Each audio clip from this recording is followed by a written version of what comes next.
Lance did a great job. Should have walked out of there with one, and actually could have walked out of there with no runs. If you, obviously, big hit by their pitcher, but wild pitch gets a guy in the scoring position that may not have even scored on that. We could have been out of there without anything, but he did a great job of keeping us in that game. Threw a lot of pitches, but really fought to keep us there. Mike, a lot of strikeouts both sides tonight. Just the pitchers or the hitting? I think you could tell right from the top.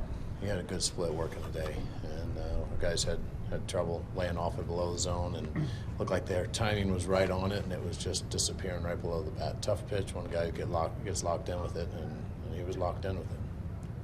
Is that part of it? I mean, they fouled off a lot. You guys fouled off a lot of pitches too. Is that pitch part of what you're saying there? Yeah, I mean, he found a few strikeouts on some finished pitches inside where he made real tough 2-strike pitches, ball coming back onto the plate. But they're in that defensive mode when they get to the 2 strikes and have to be aware and respect the fact that split's dropping off the table, and it slows you down just enough to make that inside pitch effective if you're making it, and he was making it. What happened in the 7th inning in John Jay's strikeout there? That was ball 4. Yeah. Why did he? How does that end up happening? I missed it. Yeah, I missed it. He had an opportunity. He looked back. He thought it was ball 4 too. We'd already been arguing a couple pitches, and just missed it. That's huge because that puts a tying run to play at that point. And Cobb's kind of on his last spot there. He's on his last leg right there. It's a big part of the game. Does John have any recourse in that point? I mean, he can't obviously be that demonstrative. He's got to get. He stepped back and asked the umpire what he had, and the umpire was going along with the board. It said 2-2 at that point, and I didn't have it. That's on me. He didn't ask you to, because you can challenge that. Absolutely. He didn't ask you to. No. Okay. No, and I didn't even see. I didn't bat an eye at it. Missed it. Nobody else in the dugout Nope, noticed either, though. not until it was too late. That's my job. Somebody work a clicker, or is it just keeping track? Just how does it work? Excuse me? Does somebody have a clicker to keep track of each No, count? we follow the counts. Okay. And lost track. A couple pitches there. It could have gone either way, and John not happy with one of the calls inside. The first pitch breaking ball not real happy with, and it just kind of got to a bad spot, and we missed it. Mike, how disappointed to finish the homestand the way you guys did? You came out, played real well the first 2 games.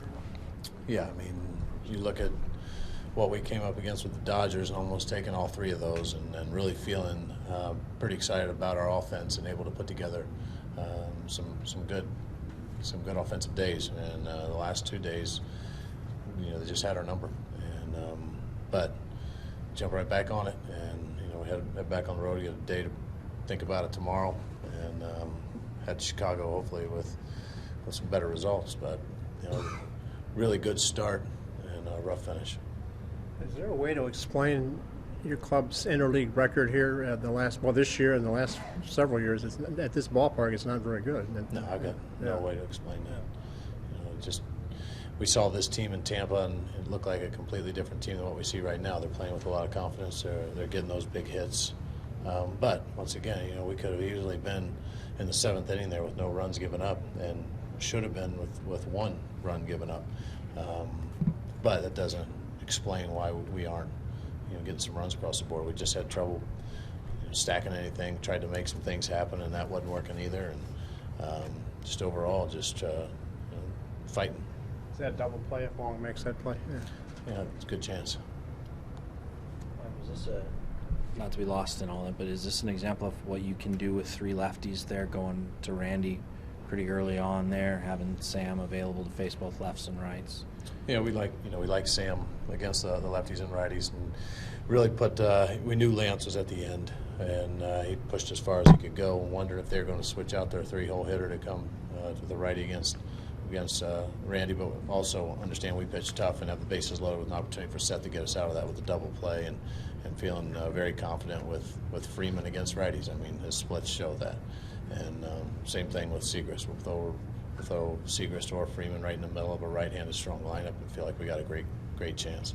So, I think both of those 2 are different in Randy in the fact that we'll throw them throw him at any point. Was there a play on when Adams was thrown out stealing? Yes, but it was a 2-2 count. That's not a hit and run count. But we had trying to make something happen that didn't work.